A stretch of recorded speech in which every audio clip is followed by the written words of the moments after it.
It is the 22nd of Sommerzeit, and Balthazar de Montague and his knights stand around a small table in their camp, discussing their next move. The town of Goldmanor is currently under the control of the vampire Aubrey. Leaving it unattended for too long would defeat the purpose of their campaign. However, allowing the Death Hag to their south to assault their southern holdings unopposed would undermine their efforts and ensure their defeat. After hours of debate, they conclude that Coco must be dealt with.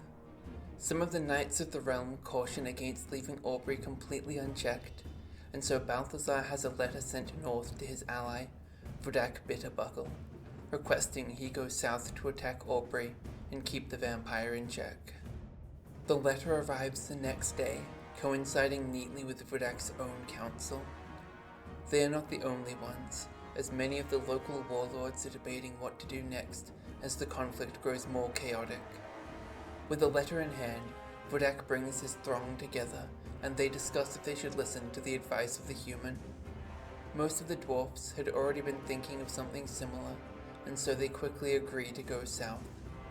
The Brain Crags are sent instruction to continue their expansion along the mountains, while Vudak marches south to assault Goldmanor and meet up with Balthazar's secondary forces. The other alliance in the region is similarly conducting discussions. Alice's victory drove Cinderbane all the way back to his camp, and she swiftly leads her warband into Roland's Pass. She dispatches a messenger to retrieve reinforcements, and another to Emma Kay, requesting her assistance in destroying the Beastmen once and for all. Emma Kay complies, moving north into the forest to hunt the Wargore down. With these decisions, the trajectory of the war has been dictated by the two major alliances in the region, placing the forces of chaos and darkness in their crosshairs. All that remains to be seen is which side will emerge victorious. Welcome to the second episode of my Warhammer Fantasy 6th edition Warbands Campaign, the Goldmanor War, detailing turns 4, 5, and 6. It's been a while since I got the last one out, and I'm very sorry about that. With how long it's been, I figure some of you might need a quick refresher on the rules, so here's a quick rundown. The campaign ends when either every faction is knocked out, Goldmanor is held for 3 consecutive turns by the same faction, but only after the end of turn 6, or 24 turns have passed without a clear winner due to the other win conditions. This does mean that the campaign literally cannot end before turn 9, so there will be at the very least a part 3 of this series. The campaign is played with the map-based campaign rules from the General's Compendium, as well as the Warbands Campaign rules. Each warband begins at 250 points and gains experience in battle or by capturing ruins or Goldmanor itself. This experience is spent to increase the warband's size up to 500 points, as per usual rules. The games are played with Warbands rules as normal, including hidden objectives and random deployment. However, the direction that each side deploys on is determined by the direction of the forces on the map. Finally, if the faction leader is slain in battle, a faction does not control any territory, or it controls no warbands on the field, and does not control its HQ territory to bring them back, it is defeated. Thus far, one faction has fallen, as the Orcs and Goblins were eliminated on the second turn of the campaign. With those reminders out of the way, let's jump back into the story. Though the warbands of the region have made their battle plans, it takes a few days for battle to be joined. Emma Kay moves into the Grand Forest in the northwest, while Shabal secures the ruins to the south. There, he finds a great eagle calling it home. It takes a few days, but Shabal manages to win its trust and bring it into his army. Alice's reinforcements arrive at around this time as well. The mercenary commander, Otto Neufeld, arrives with his pistoliers and an assorted group of hopeful recruits looking to make a name for themselves. While Alice moves north, he is given orders to secure the local area and then coordinate with Shabal to attack across the river. On the opposite side of the Western River, Aubrey's forces continue to expand. The Black Knights move up to the riverbank, while Aubrey moves into the old bridge that Emma Kay has now vacated. This expansion coincides with the arrival of one of Aubrey's servants, Clara Butchell. A young huntsman's daughter, she was turned for her skills in archer and carries the asp bow. With her comes her guard of 7 skeletons and 10 zombies. In the north, the dwarf lands are growing just as quickly. Vodak makes good time south towards Goldmanor, hell-bent on crushing the vampire presence there. The Brain Crags, meanwhile, have marched through the mountains. This expansion has brought another dwarf thane to the fight, Vangrak Farbeam. He is a renowned marksman and leads 11 Thunderers split into 2 groups. This 12 dwarf gun line alone is enough to decimate most armies on the field and send them fleeing. Near them, the Bretonnians continue expanding, moving their forces to take more territory, while preparing to make their way towards Goldmanor to meet up with their dwarf allies. In the south, Coco moves to the west, expanding her lands, while Kuthuk holds his ground in their camp, hoping to defend it from Balthazar. This proves to be a wise decision, as Balthazar's men are riding south, and on the 26th of Sommerzeit, they attack.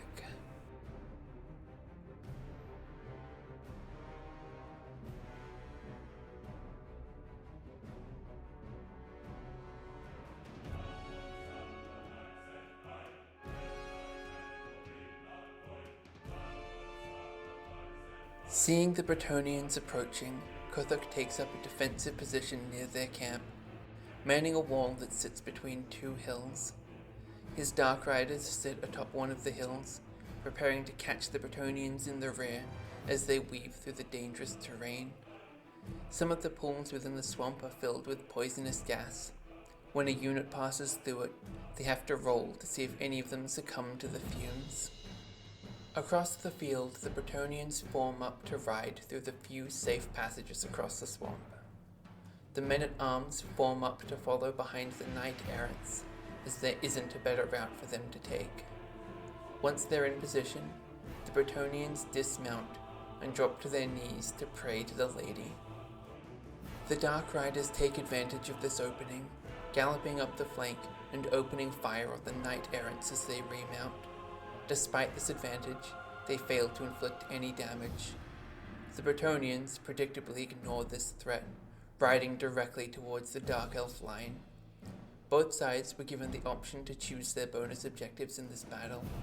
The Dark Elves are aiming to kill as many Bretonnians as possible, while the Bretonnians want to successfully occupy the Dark Elf position.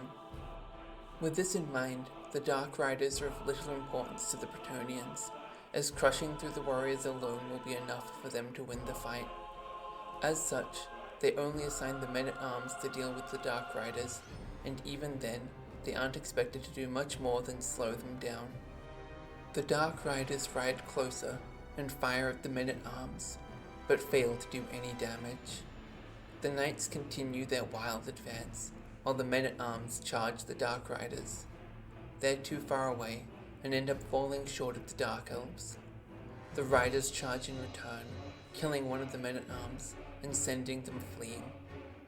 The men-at-arms manage to kill one of the Dark Riders, and as they pursue, they accidentally ride into the swamp, and one of them dies to the poisonous gases, completely blunting the power of the unit.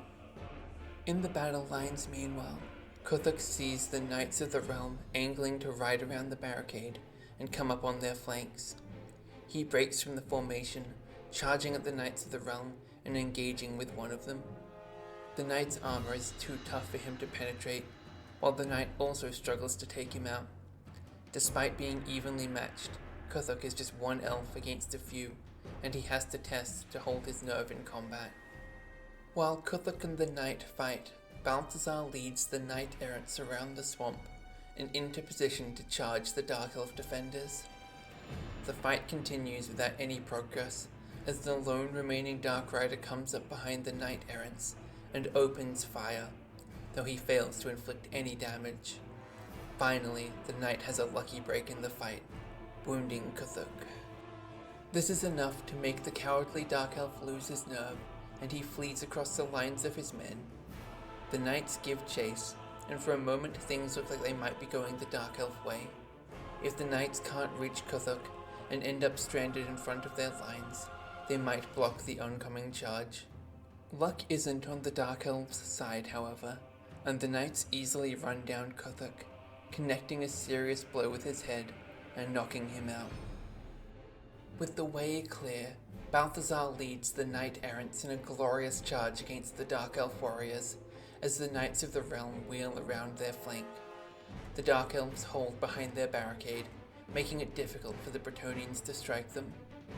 Only 2 go down to the normally devastating charge, and they manage to wound a knight in return.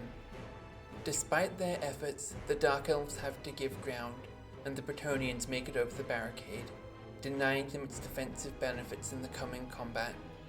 The Dark Rider charges the Bretonnians in the rear, managing to wound one of the knight-errants in doing so. The warriors fail to do any damage in return, as do the knight-errants. Balthazar, however, runs rampant, striking down 3 of them himself, and guiding Lièvre Rouge to kill another. The warriors still hold strong, but the Dark Rider breaks, fleeing from the combat. The Knights of the Realm charge the flank of the remaining 4 warriors and strike one of them down. Balthazar wounds another 2, and the final warrior turns and flees the battlefield, seeing that things are doomed.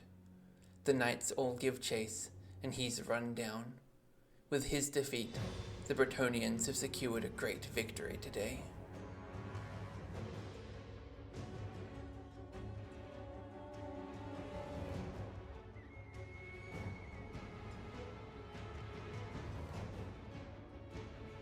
The loss of the Bloody Maya strikes a crippling blow to Coco's forces. She has but 3 turns to reclaim it before her forces will be unable to sustain themselves.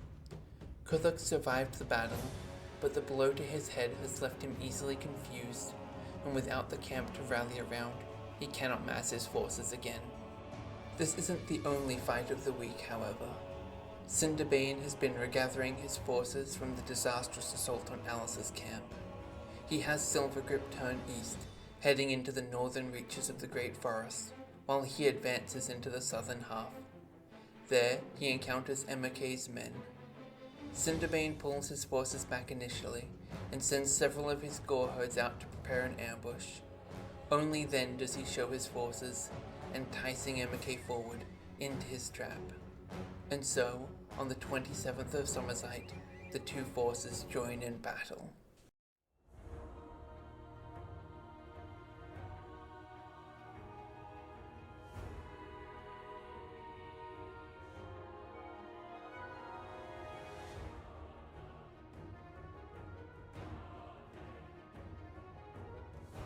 Emekay spots the beastmen through the trees, assembling their lines across the small pond ahead of them.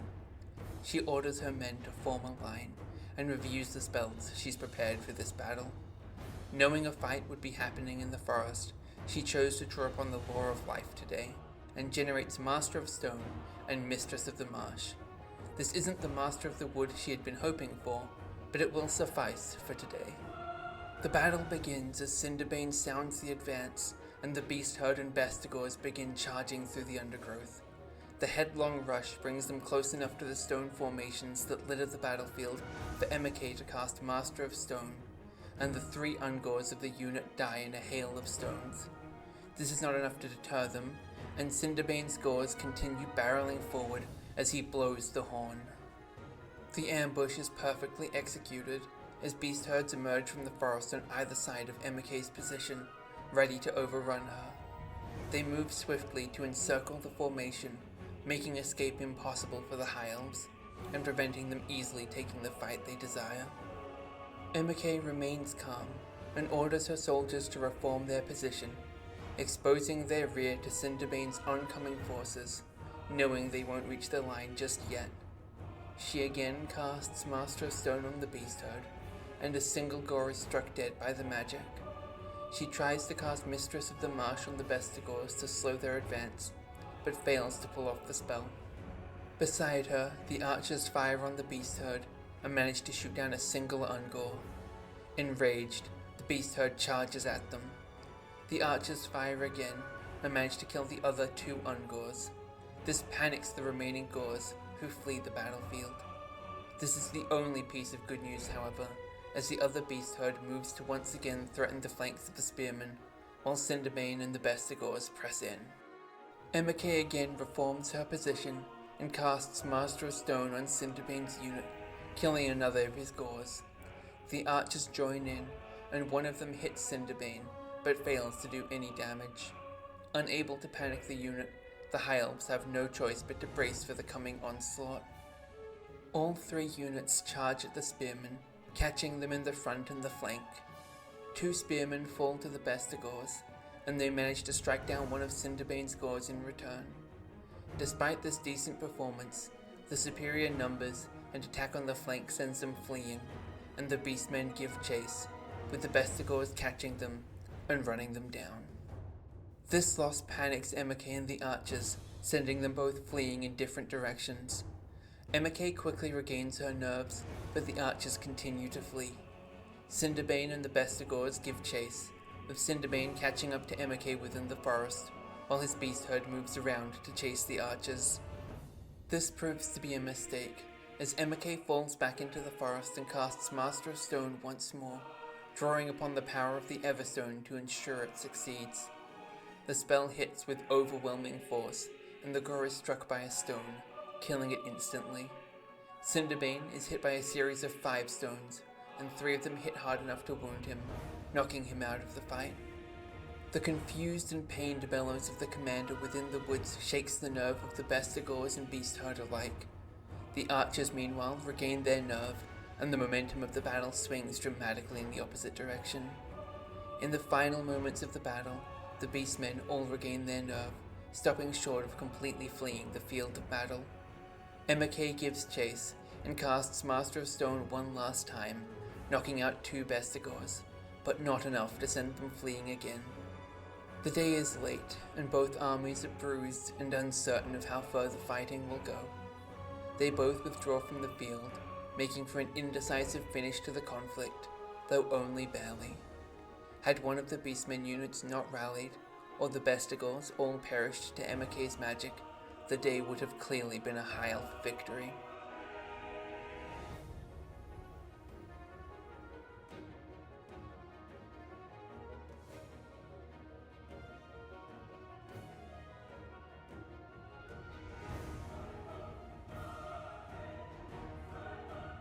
Instead, both forces limp away.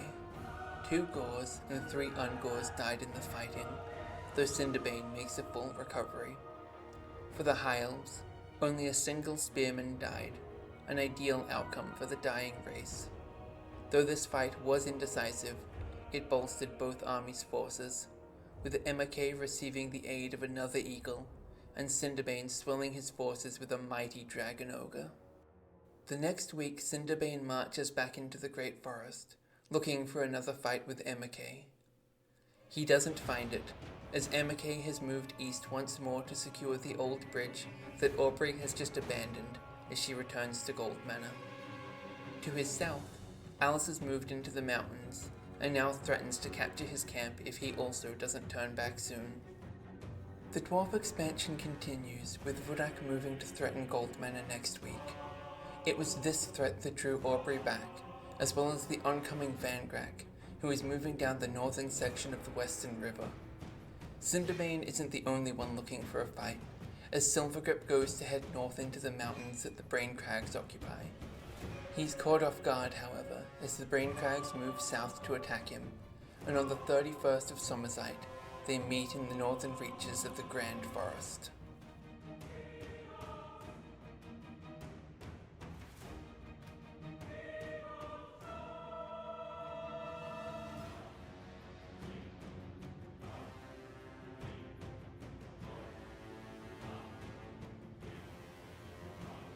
The 2 armies form up in the woods. The Brain Crags both join with 1 unit of warriors, while the other unit sits on their flank, anchored by a large rocky outcrop.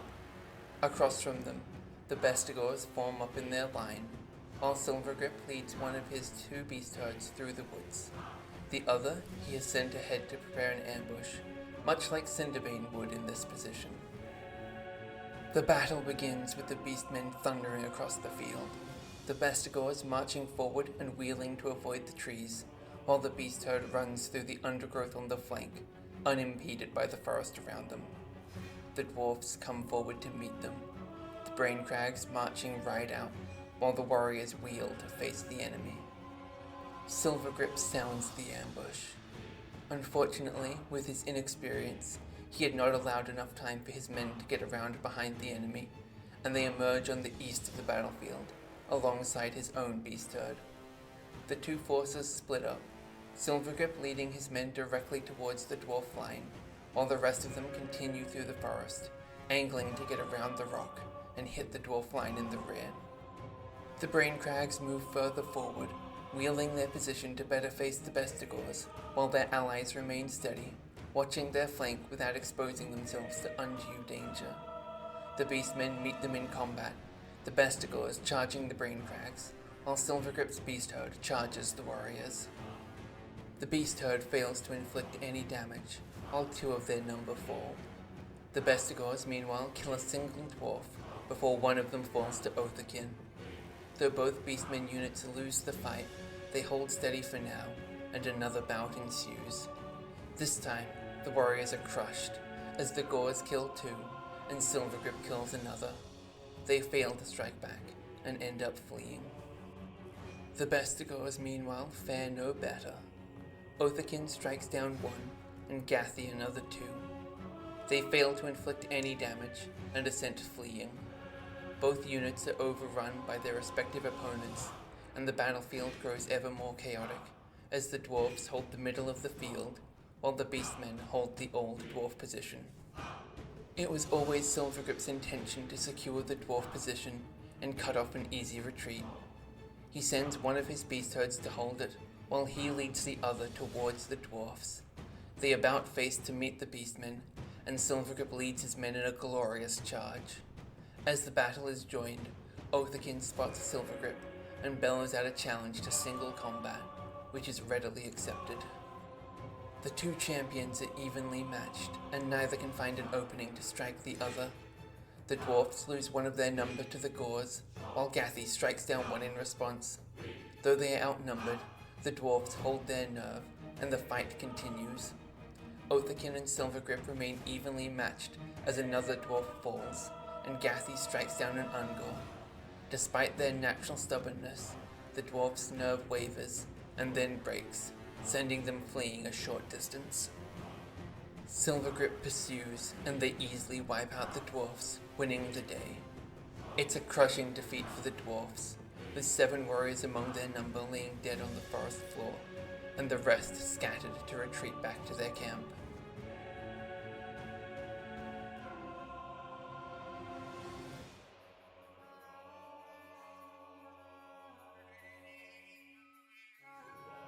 Though he did win the battle, Silvergrip was fighting on the defense, and his efforts to advance were stalled out as a result, leaving the beastmen with limited holdings. To their south, where Alice advances north on them, Otto has moved into a small piece of land between Alice and Emmekay's camps, expanding her reach further. Shabal, meanwhile, has moved into the river, where he prepares to cross and invade the lands of Aubrey.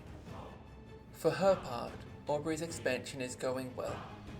Though she is forced back to Goldmanor by the threat of Godak, the Black Knights and Clara in the south are moving quickly, expanding her control of the territory between the Western River and the Grand Road.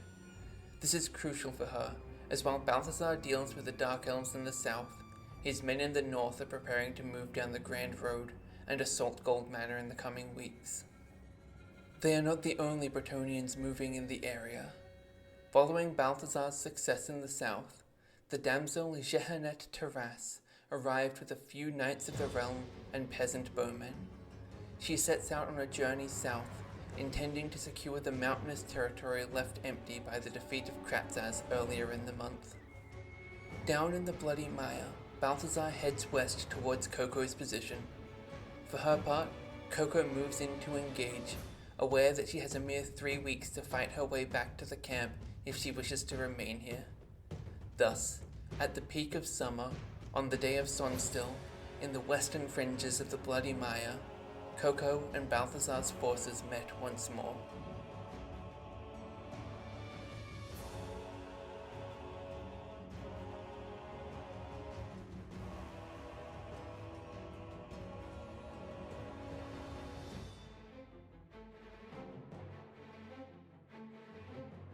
Though this battle is occurring in the Bloody Mire, the western half is significantly less dangerous. The toxic gas is not present here, and the plant life is overall more hospitable, with the trees growing on the patches of solid ground. The Bretonnians line up and offer their prayers to the Lady. Joining them after their glorious victory are two of the Holy Grail Knights. These elite warriors pose a massive threat to Coco's limited forces. Not one to sit idle, Coco orders a full advance immediately. She leads her witch elves around the swamp, some of her warriors close behind. The other unit takes the other path around. All the elves know they are outmatched and at the mercy of good fortune to see victory this day. Balthazar orders his men forward. The Grail Knights ride towards the warriors on the western flank, while the Knight-Errants take the eastern path around the swamp.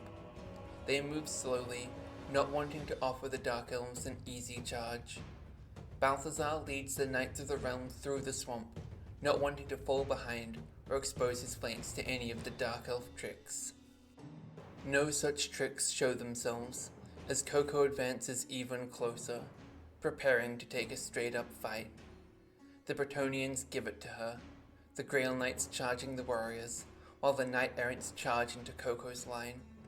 They kill a single witch elf, but two of them are wounded in the fight, one by a witch elf, and another by Coco herself. The Grail Knights fare far better. They each strike down a warrior, and take no damage in return. This victory sends the warriors fleeing, and the Grail Knights easily overrun them, driving them from the field. The Witch Elves continue to fight with the Knight-Errants, but this time they fail to do any damage.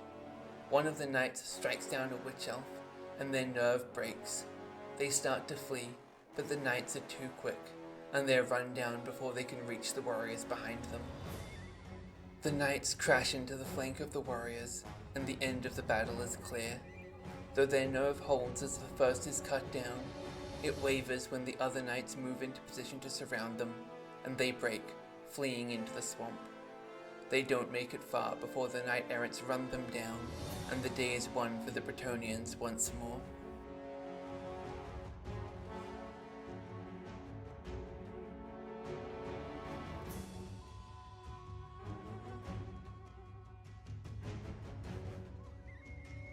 With such a crushing defeat, Coco's forces are dispersed, and without anywhere to regroup, her hopes of securing the region are dashed. To add injury to insult, when Coco awakens, she has little recollection of who she is, or why she is here. Though her skill in battle remains, she can remember neither her name nor her comrades, and not knowing what else to do, she wanders north, before finally leaving the region as the war heats up. With this victory, Balthazar's rule over the east of Goldmanor is truly uncontested, and he easily sits in the best possible position among the contenders. All that remains is crushing Aubrey and taking Goldmanor for himself. He marshals his forces and moves west, looting the ruins of Fort Blackmoth, a long-abandoned position in the southern woods. In the north, his knights set a path down the grand road towards Goldmanor, and back at his camp, the paladin, Adam Sanguine, arrives, bringing with him some questing knights. Far in the west, meanwhile, Alice is preparing to strike at Cinderbane's camp. The Wargore anticipates this move, and heads back into the foothills of the Grand Forest to meet her. On the 6th of Vorkheim, Alice's troops arrive. They keep their eyes peeled, prepared for the inevitable ambush that Cinderbane has planned as they prepare for battle. Finally, they spot the Bestigors forming up to meet them. Alice hurries her people onto the nearest hill and fans her soldiers out around it, trying to prevent the beastmen from easily ambushing her position.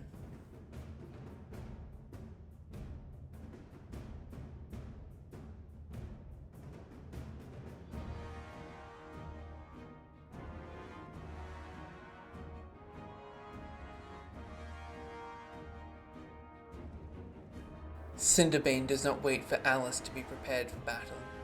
Even as the cannon is being loaded, he sounds the advance. The Bestigors sprint through the clearing, providing a juicy target for Alice's men, that demands an answer, delaying their efforts to reform for the fight. Cinderbane, meanwhile, leads his beast herd through the forest in the east, alongside his dragon ogre. Alice holds her men steady in the face of the enemy, refusing to budge from her position until the enemy ambushes have revealed themselves. She is determined to crush as many of them as she can today, in vengeance for her eye. Cinderbane, meanwhile, seeks only Alice's head as his trophy. The handgunners loose on the Bestigors, and 2 of them fall in the volley. The cannon, meanwhile, zeroes in on the dragon ogre and fires. It connects and deals a major blow, though just barely not enough to kill it. As always, Cinderbane sounds the ambush as his men close in. The small beast herd finds its way correctly, emerging from the woods between Alice's position and the oncoming army. The other beast herd, however, got lost and arrives behind the army.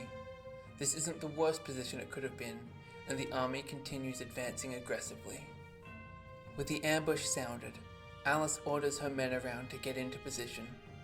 The squad on the east wheels to face the beast herd, while the other turns and hustles to join them on that flank. The handgunners fire at the Bestigors, trying to shoot them down before they connect with the line, but this time they fail to land any meaningful shots. The cannon again fires at the dragon ogre, trying to take it down, but they misjudge the powder, and the cannonball flies over its head, bouncing and landing with a thunderous impact on the hoof of a Gore, breaking the nail of his hoof, but failing to do any meaningful damage. The Bestigors and beast herd alike charge at the cannon. Alice opens fire on the Bestigors, but fails to do any damage once again. She cuts down one of the Bestigors, while the Gore knocks down one of her apprentices. Outnumbered by the enemy, Alice's side flees, and they are decisively run down by the Bestigors. This panics the handgunners beside them, who also flee to the west. Alice's remaining forces reform to try to face the oncoming enemy, as the handgunners regain their nerve. The dragon ogre charges the small unit of swordsmen. Despite only needing to inflict a single wound on it, the terrifying monster is too much for them, and they flee. They are run down in the process, 2 of them perishing to the dragon ogre's charge. The other swordsmen are engaged by both the Bestigor and the beast herd. 2 of their number fall without retaliation, and they also flee the fight, being run down by the Bestigor as the beast herd crashes into the handgunners. The slightest glimmer of hope appears as the handgunners that fled open fire and shoot down both Ungors from the oncoming beast herd, and while one handgunner in the fight falls, so too does an Ungor, rendering the combat a tie. It's short-lived, however, as they're surrounded when the Bestigor charges their rear, and Cinderbane leads the charge into the other unit. Cinderbane personally cuts down 2 of the handgunners, and they break under the pressure. The other fight remains a stalemate, but surrounded and outnumbered, the handgunners' nerve breaks, and they flee from the fight.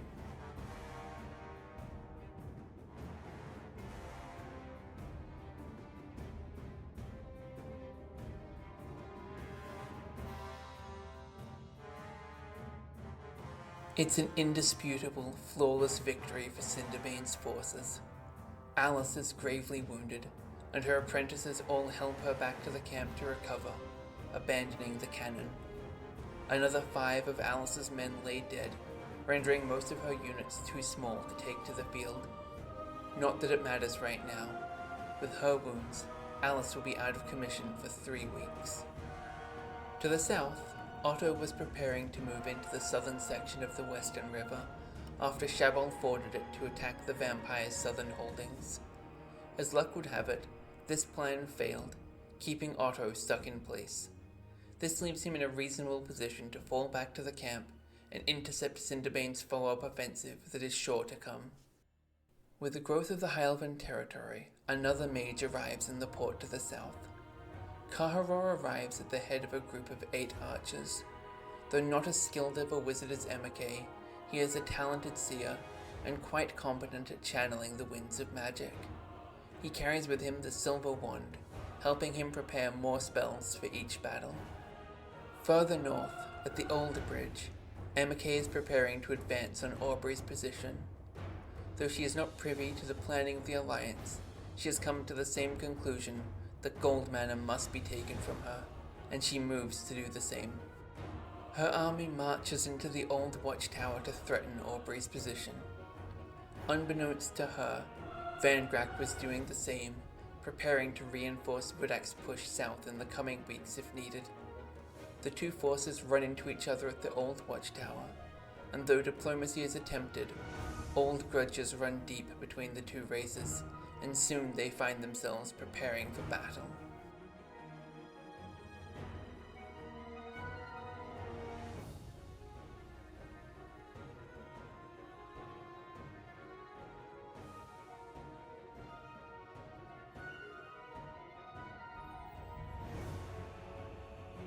Van Grack assembles his men in two firing lines, in one of the simplest formations imaginable. Opposite him, Emma Kay places her archers in the middle, while she joins the spearmen on the right flank, and places her eagle on the left flank, where it can take cover behind the hills and the watchtower. Emma Kay has again prepared the lore of life, and to this fight she brings Master of the Woods and Father of Thorns. Against dwarfs, her magic is unlikely to do much, and the spells she got weren't ideal, but with the Everstone, she should be able to push one or two spells through. The battle begins with the dwarfs moving forward a short distance to open fire. Though the volley is largely inaccurate, one of the archers is winged by a shot and unable to continue fighting. The archers return fire to no effect, as Emma Kay marches up the flank and tries to cast Master of the Woods. Though she succeeds, the spell is easily dispelled by the dwarf's innate resistance. The eagle meanwhile swoops behind the watchtower, into a position it can maintain until the time to strike arrives. The thunderers continue to advance and fire, but this time they don't hit anything. Emma Kay also continues pushing forward, and once again her magic is dispelled. The archers continue firing, but with only two of them, they're unlikely to do any damage, and indeed, they don't achieve anything throughout the entire battle. The Thunderers continue moving forward as they fire, hoping to close into short range with the elves. They continue to miss, and Emma Kay begins to get into position to attack them. The spearmen wheel through the woods, and the eagle soars overhead to land at the rear of the dwarf position, threatening to charge them in the rear. This time, Emma Kay tries to cast Father of Thorns. She succeeds, and again the dwarfs dispel it. She casts again, now drawing on the Everstone to empower her next cast of Master of the Woods. It succeeds, and two of the Thunderers are wounded in the onslaught of root and wood. The dwarfs about face in response, Van Grack's unit firing on the eagle and failing to wound it, while the other unit fires at the elves. Despite the cover, one of them is hit and wounded. The elves emerge from the woods, closing in quickly on the Thunderers as the eagle charges Van Grack. The dwarfs again fire, and this time they gun the eagle down, killing it instantly. Emma Kay continues trying to cast her magic, but it is again dispelled. As she closes in, Van Grack's men wheel to face her, and both units fire a devastating volley, killing a whole rank of the elves. This sends them fleeing into the woods. Though they recover their nerve, they have no way of closing in on the dwarf gun line at this point. To prove the point, the dwarfs fire a final volley, and two more elves are incapacitated. Emma Kay casts a spiteful Father of Thorns as she goes to retreat. It isn't dispelled, and one of the Thunderers is killed by the magic. With this parting gift, Emma Kay pulls back from the field. None of her elves died in the battle, but the loss of the eagle stung. Though they won the battle, the death of the dwarf annoyed Van Grack, and he recorded it in his book of grudges for the clan to avenge.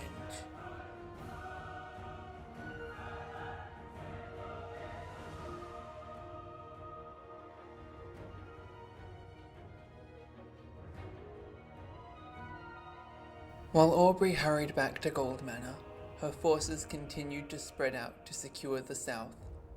Both the Black Knights and Clara continued their paths north, securing territory in her name and paving the way for the arrival of another of her disciples, Natalia Ball, a daughter of an Estalian Diestro who took after her father's dueling talents.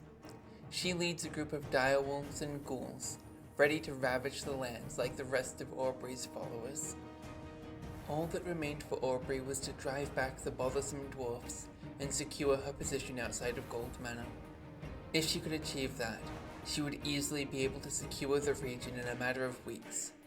And so, on the 11th of Borgheim, Wodak Bitterbuckle assaulted her position, and she made her move to set herself up for total victory.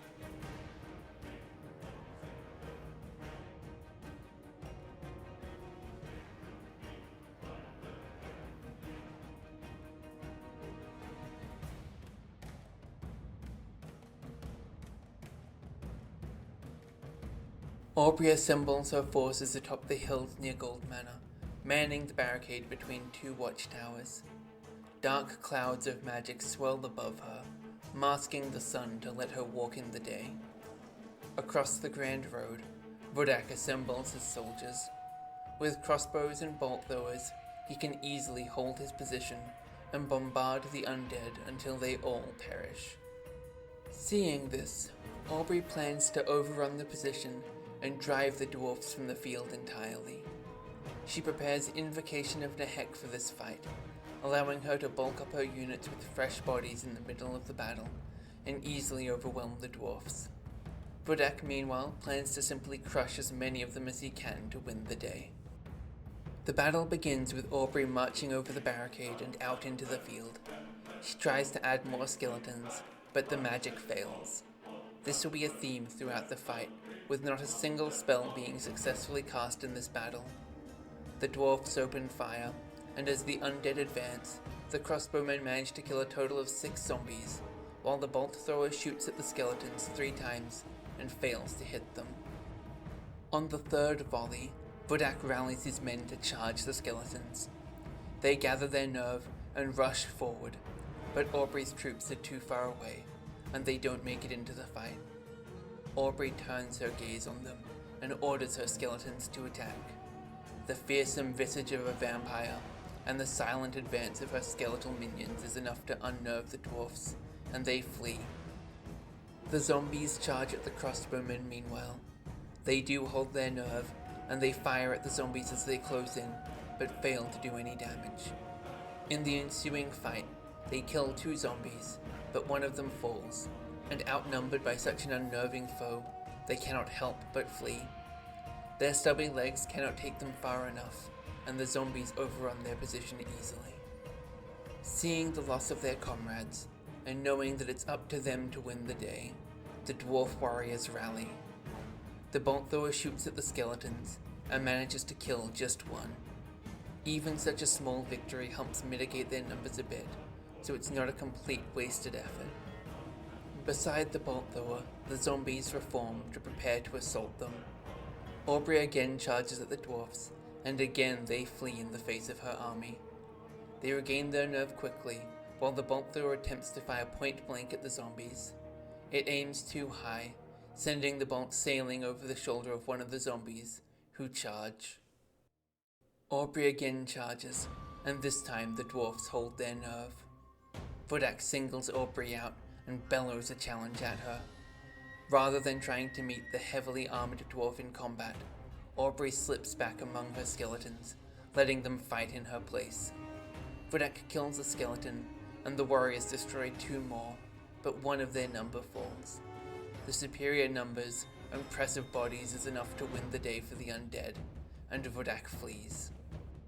The bolt thrower crew meanwhile fare much better. They kill 3 zombies, and another crumbles to the poor result of the combat.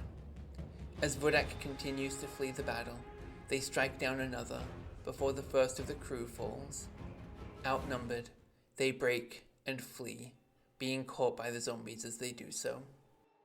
Aubrey gives chase to the fleeing Wodak.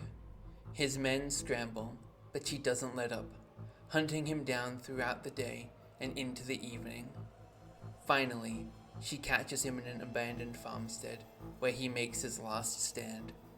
Though he does manage to take down 2 skeletons, They eventually manage to pin him down, and Aubrey swoops in to drain him dry, killing him.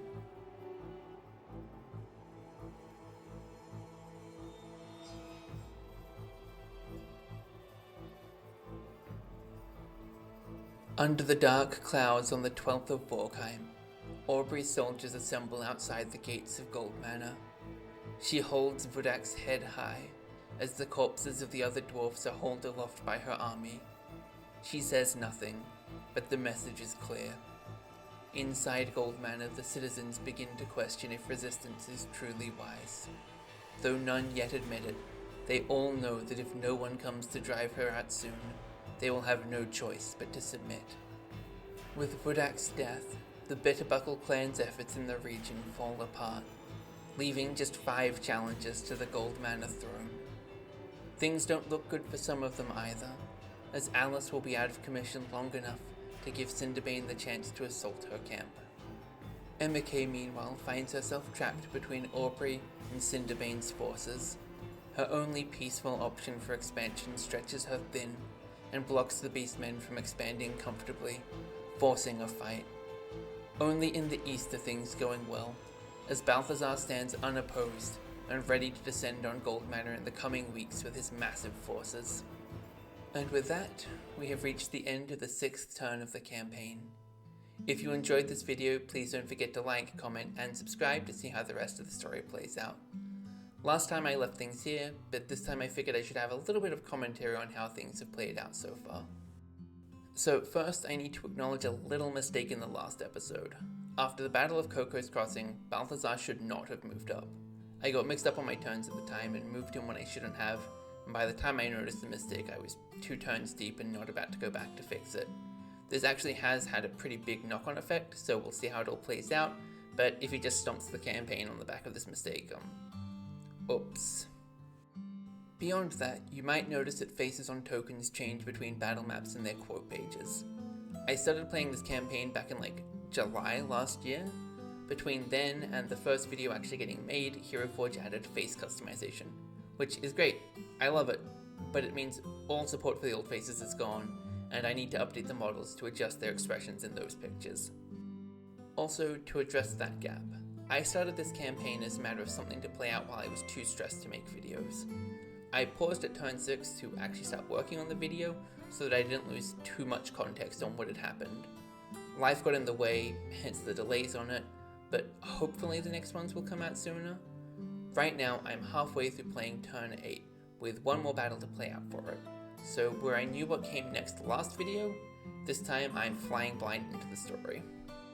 And final point, some of the decisions made in these battles are bad. Really bad. I know that. I am aware I play like a buffoon sometimes. This is sort of intentional.